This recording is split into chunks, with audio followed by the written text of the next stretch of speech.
Triangle proportionality theorem. What the biggest thing here, guys, anytime you're dealing with parallel lines, anytime you have parallel lines, you've got proportions. Parallel lines leads to proportionality. We all know about alternate interior, alternate exterior, all that stuff. But something else true about parallel is parallel lines leads to proportionality. And that's what this theorem states. The triangle proportionality theorem says if a line is parallel to one side of the triangle. You see here you have the triangle, you have the base, you have a line parallel to it. The line is parallel to one side of the triangle and it intersects the other two sides. It divides these segments into proportional lengths. To where BC pairs with ED, AB pairs with AE. They're proportional to each other. Here's what I mean by that. In the triangle below, ST is parallel to RQ. You see that, we're given that. We're given that PT is 7.5. We're given that TQ is 3. We're given that SR is 2.5, and we want to know what PS is equal to. Again, anytime you have parallel lines, and you're going to see this extended, we're going to do more of this later on, and it's going to lead to another topic. But anytime you have parallel lines, you have proportionality. Here are your corresponding pieces. Left side corresponds with right side. Left side corresponds with right side. So the proportion we're going to set up, X corresponds with 7.5, the same way that 2.5 corresponds with 3. If you have parallel lines, you have proportional pieces. Do you remember how to solve these? Tori, how do you solve a proportion? What do you do with 7.5 first? Multiply it by 2.5. Y'all remember that? Shortcut for solving proportions, 7.5 times 2.5, and then we do what with 3? Divide it by 3. You can do it that way too. But the shortcut, multiply these two, divide it by 3, and I believe you get 6.25. So therefore, this missing piece is equal to 6.25. Next problem, PS is 12.5.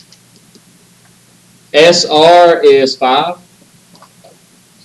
PT is 15, and we're looking for the smaller piece.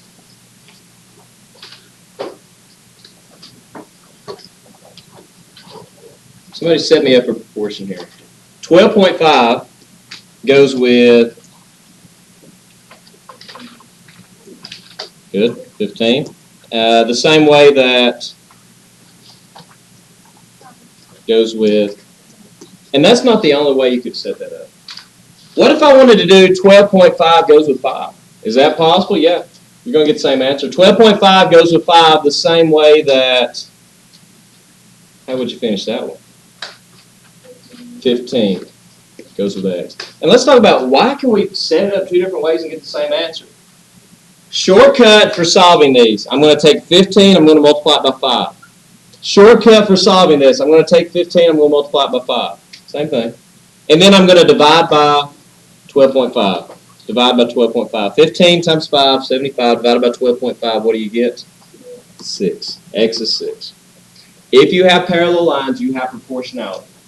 The pieces are going to be proportional. Same thing here. Parallel lines cuts it into proportional pieces. Y pairs with 3. Y pairs with 3. Or let's do it like this. Let's do Y pairs with 3 this way. One side pairs with the other side. Y pairs with 3 the same way that 3 pairs with, be careful, 2. Where'd the 2 come from? This is 3. This is 2. The whole piece is 5. That's the segment addition postulate. So again, Y pairs with 3. They're across from each other. Y pairs with 3 the same way 3 pairs with 2. We solve it. We get Y equals, thank you, Y is 4.5. So here we go. Y is 4.5. Let me clear this. And let's look for X. Now let's go back to what that theorem states. And if you need to see it again. If the lines are parallel, then it divides the sides into segments of proportional lengths. Not the bottoms. It divides the sides into segments proportional length. You got to work for x, you're going to have to work this a little bit different.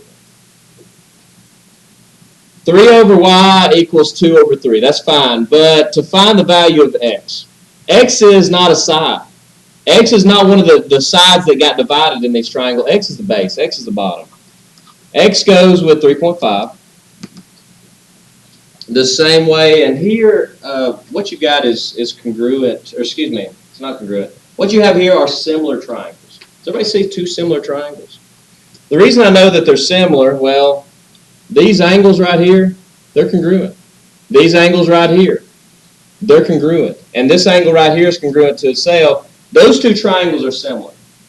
So the way that you're going to have to find that other side, and you could have actually used this on the other as well, the way we're going to find this other missing side, this x, is this side of this triangle. Notice what it connects, side 1 and or angle 1 and angle 2. Angle 1 and angle 2. This side corresponds with 3.5. Now let's finish this statement. X in my small triangle corresponded to that. 3 in my small triangle corresponds to what in my big triangle? 5. You can only use that proportionality theorem I showed you a while ago on the sides. 3.5 times 3 divided by 5 gives you 2.1, isn't it? 2.1. Okay, last one of these. It says to find QP and MP.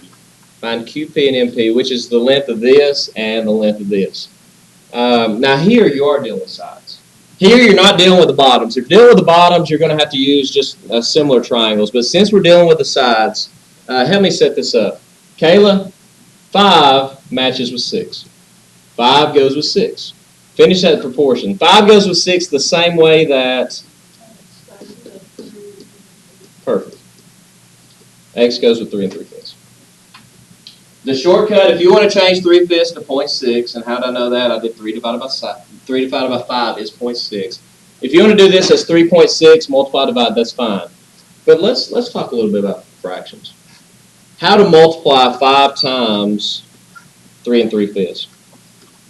When you were back in 4th grade, probably, when you're back in 4th grade and your teacher said to multiply a mixed number, you must first change it to an improper fraction. And they made you do 5 times 3 is 15 plus 3 is 18 over 5 and then multiply it.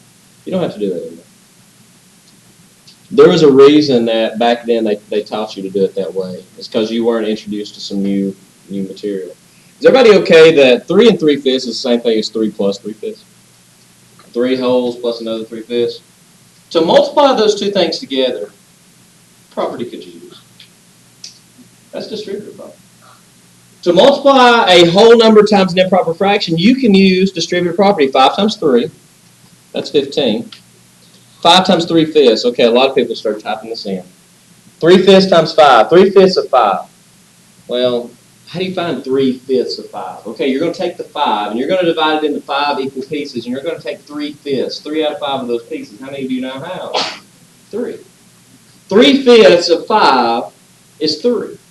Because if you took those 5 pieces and you took 3 out of the 5, you now have 3. So 3/5 of 5 is 3. So therefore, this is 15 plus 3, or 18. 5 times 3 3/5 is 18. 18 divided by 6. X is 3. So therefore, QP equals 3. And MP equals segment addition postulate 8. 3 and 5 gives you 8. The converse. Converse of the triangle proportionality theorem. Again, the triangle proportionality theorem that we just covered said that if you had a line that is parallel to one of the 3 sides of the triangle, that the pieces, in this case you've got this piece with this piece, would correspond with this piece to this piece, and they would be proportional. Now let's do the converse of that. If these pieces are proportional, then what's true? The line has to be parallel. So we can test for parallel lines here. If these pieces, this over this equals this over this, if they're proportional, then these two lines have to be parallel. That's what the converse says. So let's see. Are these parallel? It says in this triangle, EH is 3, HF is 9. DG is a third of GF.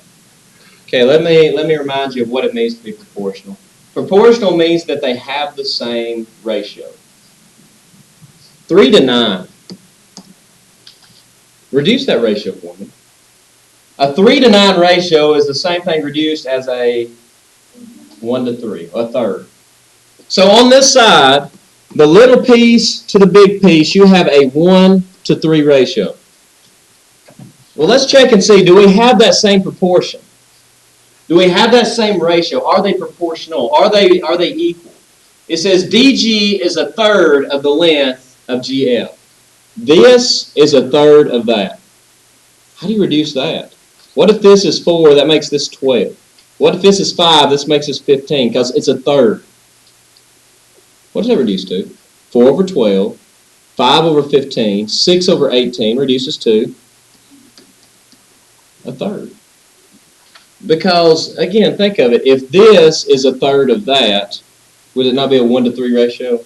The little piece is a third of the big piece. So my question is, and this is odd, are those two lines parallel? Yeah. If you have the same ratio, if in a triangle the same ratio is sliced off on each side, that implies that you have parallel lines. Now look at an example to where they're possibly not. EH is 6, HF is 10. DG is half of GF.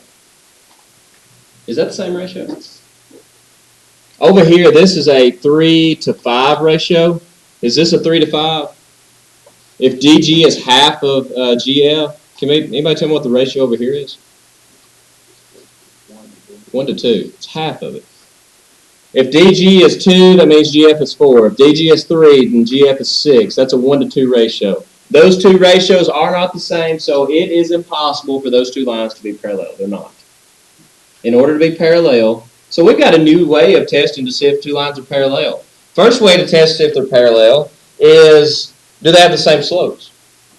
Second way to test to see if they're parallel is, what about alternate interior, alternate exterior angles, same side interior, corresponding, same side exterior? If they're either congruent or supplementary, we might have parallel lines. And the third way, if you've got transversals and you have proportional lengths of segments, then those two lines will be parallel. Mid-segment theorem. We're moving along pretty well. The mid-segment theorem. The mid-segment theorem goes right along with what we were just doing. Let's talk about it. You might be able to figure it out on your own. I like it. I like it better when you discover theorems on your own. Here's what a mid-segment is. A mid-segment is a line segment that connects midpoints. This is a midpoint. This is a midpoint. Then that makes this a mid-segment. Segment. There we go. Let's talk about what's true about mid-segments. Let's say that this is 2. What is this? 2. It's a midpoint. And let's say this is 3. What is this? 3. First off, is that line parallel to the base? Is my mid-segment going to be parallel to the bottom of that triangle? Think about what we just learned one slide ago. If a line cuts off proportional sections, 3 to 3, 2 to 2, is that the same proportion? Or you can do 3 to 2 and 3 to 2. You can do it either way. Those two fractions are equal. So you have proportional sections. Since you have proportional sections, you have parallel lines. Now here's the next question. Since, watch this. Those are corresponding angles. Those are corresponding angles. This angle is equal to itself. You have two triangles here. You have the small red triangle and you have the big green triangle. They're similar. They're similar because you have three angles that's equal to three angles.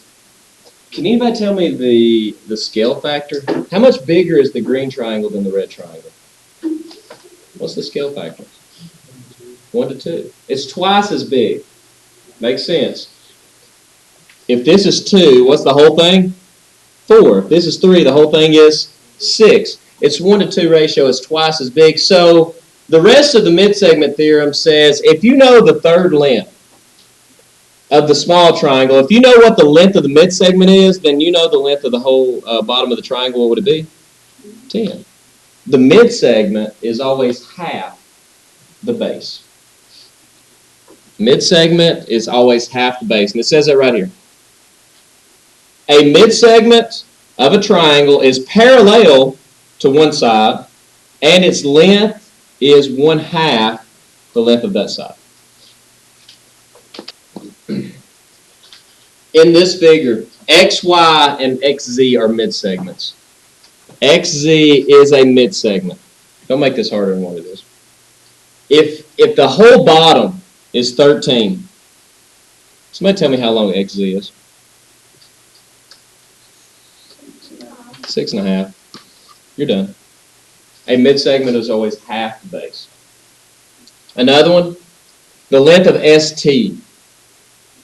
ST is this whole side. It says in the instructions that XY is a midsegment. How long is ST? 14. Picture this. Slide this over. If you slide that over, do you see how it just fits? Length of 7. This is the midpoint, so if that's a length of 7, that has to be a length of 7. 14. Last one of those. How in the world do we define angle RYX? That's this angle right here. Any ideas?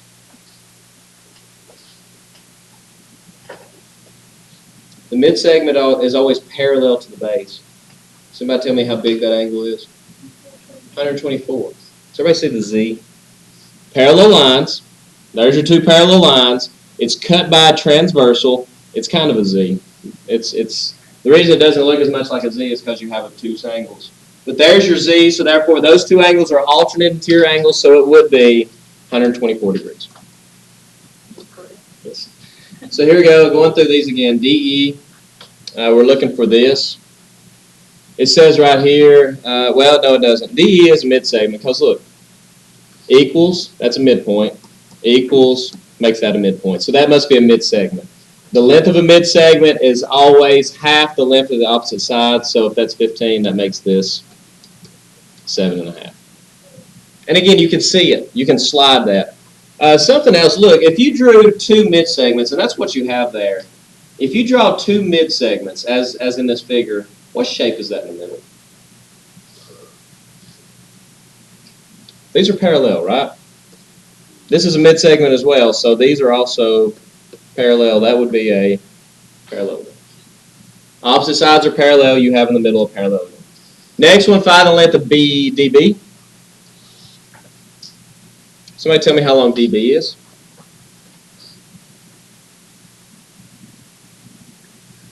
Anybody? That's exactly right. No, 7.5. Not 7.5. 18.4 would be the whole thing, but you just want this part, so it would be 9.2. This is 9.2. It's a midsegment. AB would be double that, which would be 18.4, making each of those sections 9.2. We good there? Okay, all of that leads up to this, and pretty much this is the same thing. Don't let it throw you off. Don't think you're doing something different. This is identical. Anytime you have parallel lines, imagine the lines on your paper. Anytime you have parallel lines and you're cut off by transversals, you have proportional pieces. This piece goes with this piece. This piece goes with this piece. They're going to be proportional. If the ratio of here to here is 2 to 3, the ratio from here to here is 2 to 3. If the ratio from here to here is 5 to 4, the ratio from here to here is going to be 5 to 4. So this is proportional to this. This would also be proportional to this. This would be proportional to this. You have tons of proportionality. Parallel lines leads to proportionality. With that said, look at this. You have three parallel lines. You have two transversals. One transversal is the ocean front here. The other transversal is the road. It says frontage. Frontage is the measurement of a property's boundary that runs along the side of a particular feature, like a street, lake, ocean, river. Here you have your ocean frontage, and here you have your road frontage. Lot A has 58 yards of road frontage, and we don't know how much ocean frontage it has. Yard B, or Lot B, has 42 yards of road frontage and 60 yards of ocean frontage. Anytime you have parallel lines, it cuts sections off proportionally. 60 corresponds with, and you can do it two ways. You can either say 60 corresponds with 42, or you can say 60 corresponds with X. I'll show you both ways to set up. If I say 60 corresponds with 42, then what other two things correspond? X and 58. Good. 60 with 42. And notice I put 60 first. If you put 60 first, that's the ocean frontage. You have to put the X first. If you put the 42 first, you have to put the 58 first. So you can either do 60 with 42, X with 58, or you could do 60 with X. That would be the ocean frontage with the ocean frontage. Notice the order. I would have to do 42 with 58. Regardless, no matter how you set it up, what two numbers do you multiply together first? 60 and 58, perfect. Multiply that for me. And then, regardless, what number you do now divide by? 42. 60 times 58 divided by 42, you get X is, make sure you divide it, 82. Well, let's give one decimal. 82.9, is it like 86 or something? So right at 82.9 yards. That's how much ocean frontage you have. Questions? Now, a step further. That's the only problem. I'm going to work on that one. If you have parallel lines, such as on your paper, you have a transversal, and there's something special about this. It cuts it off equally. You know what that tells me? Those two lines are the same distance apart. That's the only way for that to be true. If you drew a transversal and it's the same distance from here to here as it is from here to here, what if I drew a second transversal? It also has to be the same distance. And that's what this congruent parts of parallel lines. If you've got parallel lines and it cuts off congruent segments on one transversal, then it will cut off congruent segments on all transversals. I could draw another one right down the middle. That has to equal that. Has to. There's no way that it can't. If those two lines are equally spaced, then no matter how many transversals you draw, they're always going to be equally spaced. So here you got, they tell you on Y, this distance is the same as this distance. These three lines are parallel, so that means that 3y plus 8 has to equal 5y minus 7. Let's solve that. Blake, move all my y's to the right, move all my numbers to the left. How many y's do I have? 2. And how many numbers? So divide by 2, y is 7.5. Good. Reminder, if these lines are parallel, this tells us that they're equally spaced, so this has to be equal as well. And 6x minus 5 would have to equal 4x plus 3. Heather, move all my x's to the left, numbers to the right. How many x's do I have? Good, and it's equal to? So x must be 4. On this one, notice that, again, you have parallel lines, and you have congruent segments over here. The rule is, if those segments are congruent, those parallel lines are equally spaced. They're the same distance between them, so therefore 7x minus 2 would have to equal 4x plus 3. Move all my x's to the left, Ben. How many do I now have? He's not here. Yep, move all my x's to the left, I now have. And move all my numbers to the right, I now have. And divide by 3, and that would be 5 divided by 3 would be 1 2/3, or 1.6 repeating, either way. Next problem. This goes back to triangles. And I want to show you this because I want to show you the relationship between how triangles work and how these parallel lines work. Now, the problem is they don't tell us these lines are parallel. Are these lines parallel? Yeah, look. What types of angles are those? Don't say right angles. What types of angles are those? Corresponding. If corresponding angles are the same, you have parallel lines. So those two lines are parallel. And not only are they parallel, but notice this transversal. The distance from here to here and the distance from here to here is the same. It cuts it off. So therefore, it has to cut off the same distances on the other side. That's the rule. If you've got same distances here, then you have same distances on the other side anytime you have parallel lines. So what is this segment right here called?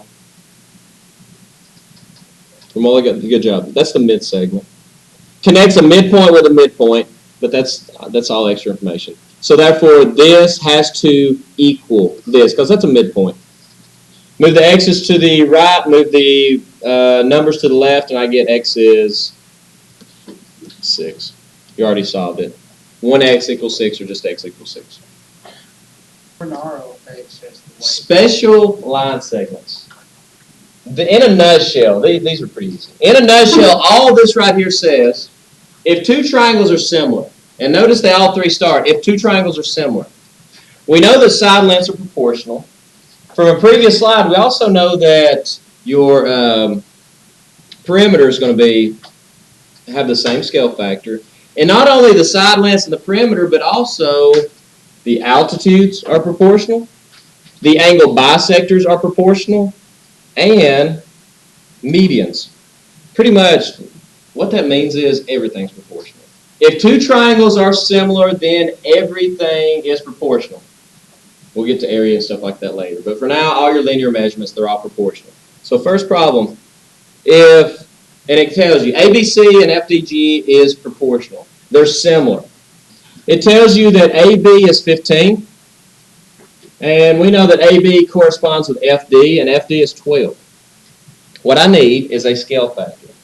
I need to know how much bigger is this triangle than this triangle from 12 to 15. I need to know what I can multiply 12 by that will give me 15. Does anybody know? 12 times something is equal to 15.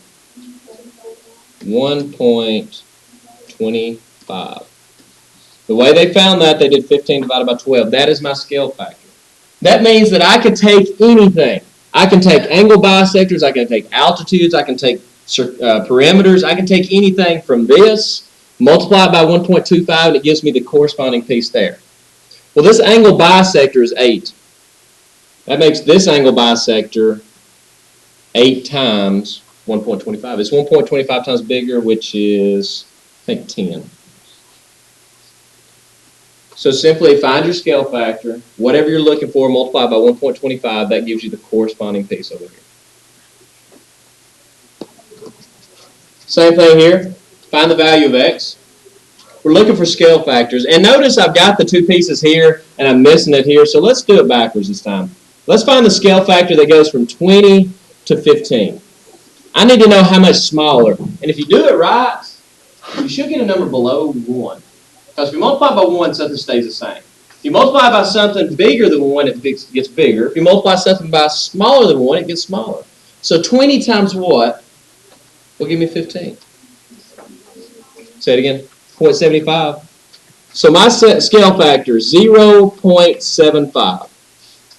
So if I'm looking for this missing piece, all I have to do is take the piece I have, multiply it by 0.75, and you get 12. 16 times 0.75, and that gives you 12. Any questions? The triangle angle bisector theorem. The triangle angle bisector theorem. What this says is if you have a triangle and you draw an angle bisector, and a reminder, an angle bisector cuts an angle into two equal pieces. When you draw that angle bisector, what you've actually done is created proportional segments. The side over the bottom will equal, in proportion, the side of this side over the bottom. Side over bottom equals side over bottom, and that's any time you have an angle bisector. So, in this problem, I have an angle bisector. My other one went away. I have an angle bisector. So the side over the bottom, 6 over x, will equal the side over the bottom. How big is the bottom now? This one's a little bit tough. We're starting with probably the hardest one we got. Side over bottom equals side over bottom. If the whole thing is 18, from here to here is x, but I need the distance from here to here. If this was 5, how do you find this? Wouldn't you subtract it from 18? If this were 6, wouldn't you subtract it from 18 to find that? So if this is x, this will be 18 minus x. Any questions? Side over bottom equals side over bottom. To solve this proportion, this is what Tori was doing a while ago, I need to get rid of this bottom. Since it's being divided, I'm going to move it to the other side and I'm going to multiply 18 minus x. To get rid of this x, since it's on bottom, since it's divided by x, I'm going to move it to the other side and I'm going to multiply by x. So I now have 6 times 18, which is 108 minus 6x equals 14x. Solve it, get all your x's together. 108 would be 20x. We divide by 20, we get x is 5.4, I think. And again, look what x was. X was the distance from here to here, so that's 5.4. You didn't have to, but if you're asked to find this distance, since the whole thing is 18, you could subtract, and that would be 12.6 for the rest of it. Side over bottom equals side over bottom. Here we go. Again, anytime you have an angle bisector, side over bottom equals side over bottom. Amanda, set me up a proportion on this. The side is x over 4, good job, equals the other side over bottom, which would be perfect. So side over bottom equals side over bottom. That's more of the type problems you're going to see more. Cross products, multiply 4 and 13 gives us 52. 52 divided by 6 gives me 8.6 repeating, or 8 2/3. Either answer is acceptable. Okay, last topic. If I took a right triangle, let me draw it upside down here. Let's take a right triangle, and I drew an altitude, and an altitude's a height. I drew an altitude from that right angle to the hypotenuse. What this theorem here states is anytime that happens, notice that here's the original triangle, here's the altitude. The altitude divides it into 2 other right triangles. The relationship between those 3 right triangles, anytime you draw an altitude from a right angle to a hypotenuse, you have created 3 similar triangles. They'll always be similar. That's what this theorem states. You don't have to know that, but just to let you know. It leads to this other. In those 3 similar triangles, and I'm going to go back or go to here and show you there's two theorems associated with it, but I'm going to go back and actually explain it using this drawing. I like this drawing better.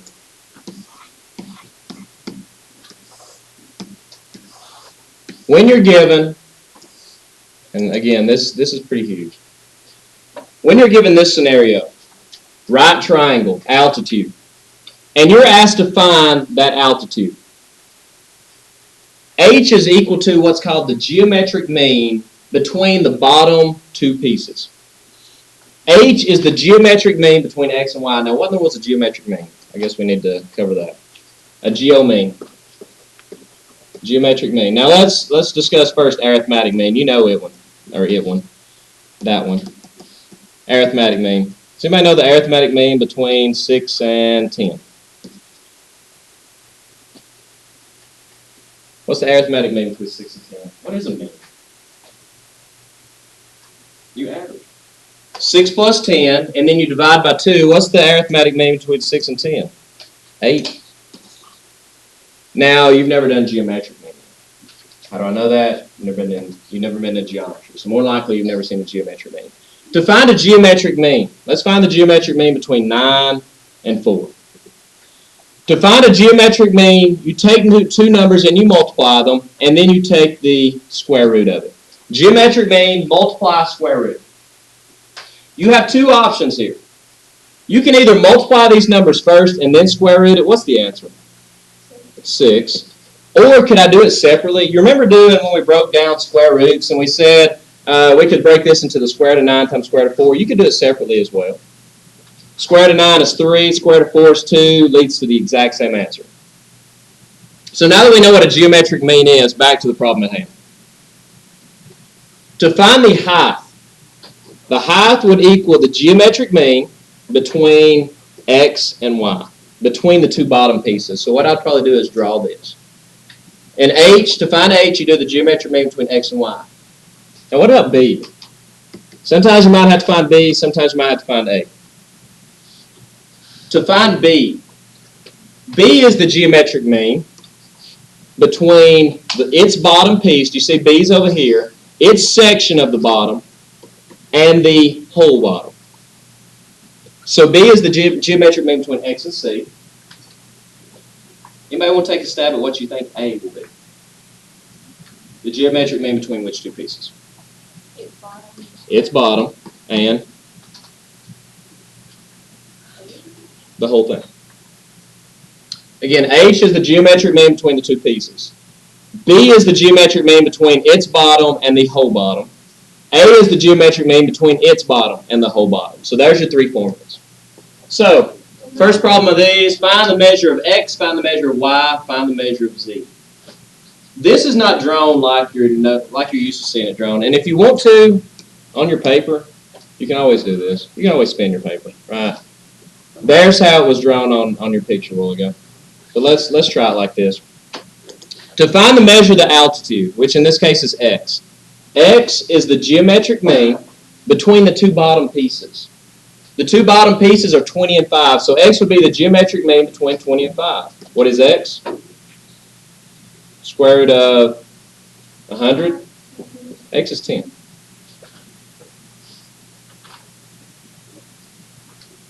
Y. Notice where y is. Y is one of the sides.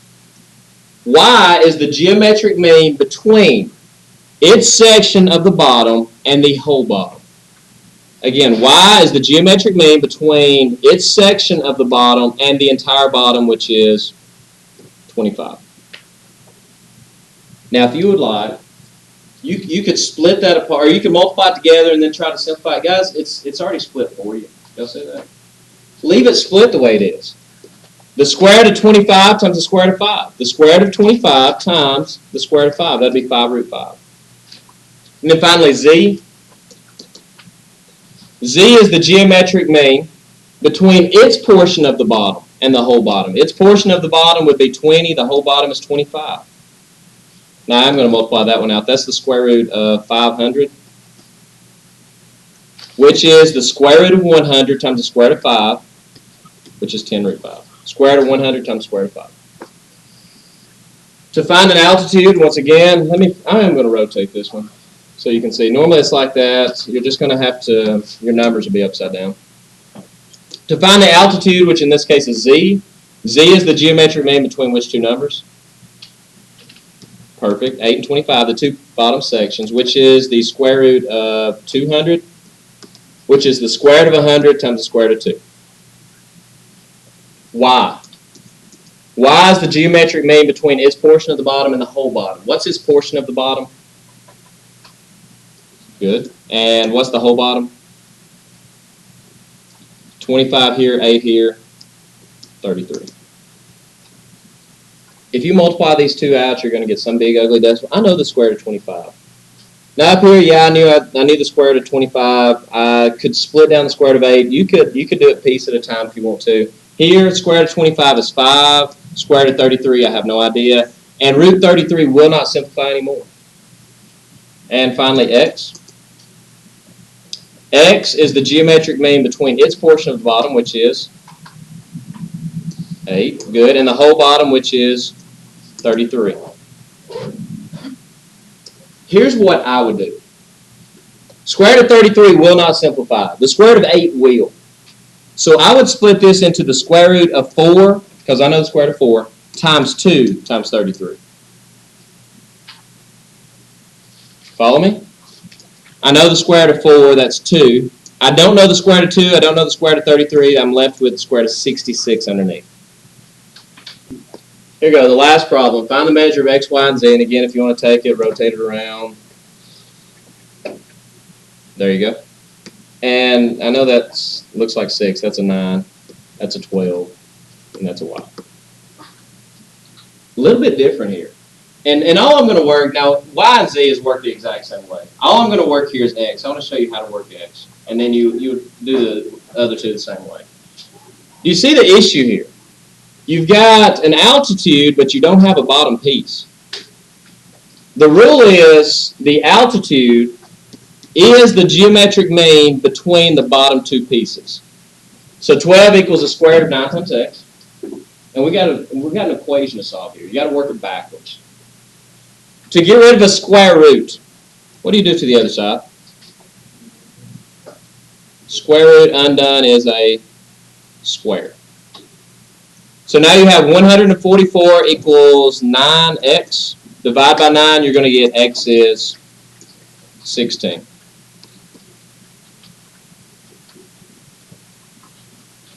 The whole bottom's 25. So if you want to try it out, if you want to try to find y would be the geometric mean between 16 and 25. Z would be the geometric mean between 9 and 25. Any questions?